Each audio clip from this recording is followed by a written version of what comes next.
Hey there, and welcome to Bushcraft and Country Skills.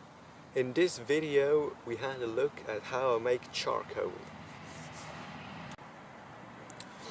So as you saw me doing in the video, what I do first is I stack up the wood in the metal pot.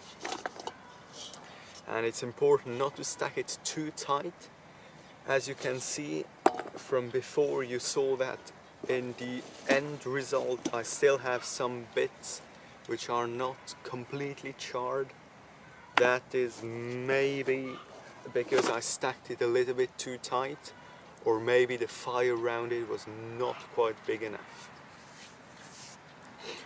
So what you then do is you need to turn it round, so you can either use a piece of cardboard or thin plywood over the top to hold it so that you can turn it round, or you can just do it very quickly like I did, and it shouldn't actually fall out too much.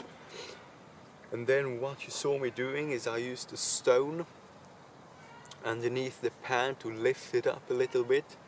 That's because I found that usually the bits of wood which are on the bottom, which are touching the ground, usually don't get charred very well. They usually stay quite light colored like this.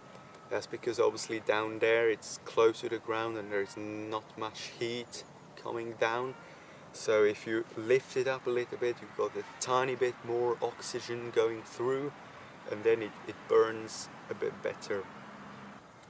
So what requires a little bit of skill, and you will need to get a bit used to doing it, is finding out how big the fire has to be around the pot and how long that it has to burn. Of course, this will depend on everything. This will depend on the weather. This will depend on the size of the piece of wood. It will depend on the type of wood. This is beech. I use beech here because beech is really, around here, it's the best firewood we have. It's really the hottest burning, the best wood we have. So if you use a softer wood, if you're maybe further up north and you use spruce or maybe pine to make the charcoal, then it will need probably a bit less time than beech and less heat to bring it up to the right color, or the right amount of burning.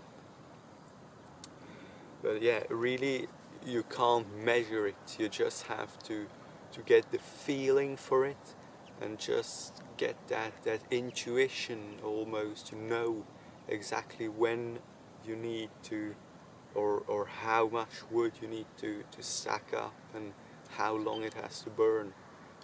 One thing I have to say is, if you're starting out, it would be a good idea to try it for the first time in summer when it's really hot, because the hotter it is, the drier it is, the easier it will be.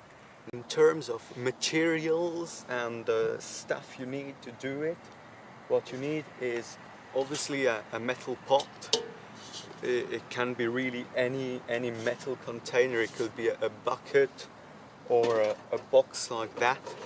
That's what I actually used in the beginning before I started using this pot.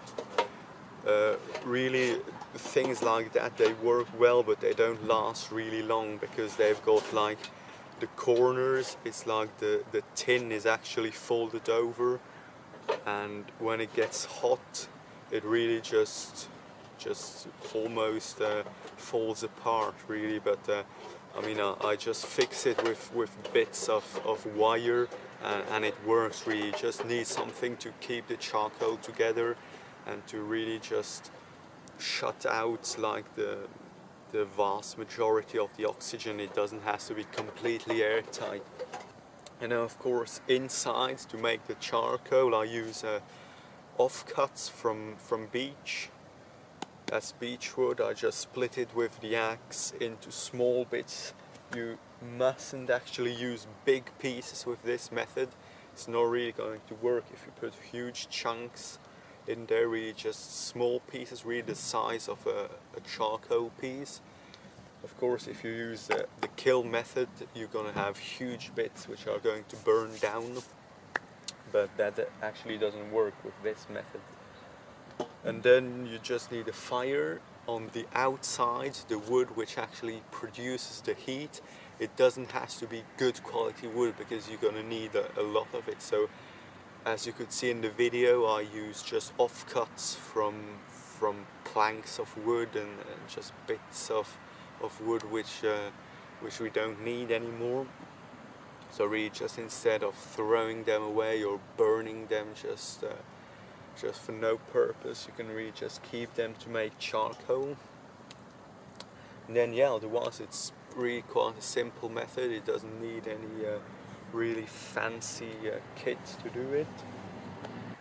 So I hope this video was helpful for you. If I forgot to mention anything important or you just got a question, feel free to leave a comment below. And thank you very much for watching. I will see you very soon in the next video. Take care.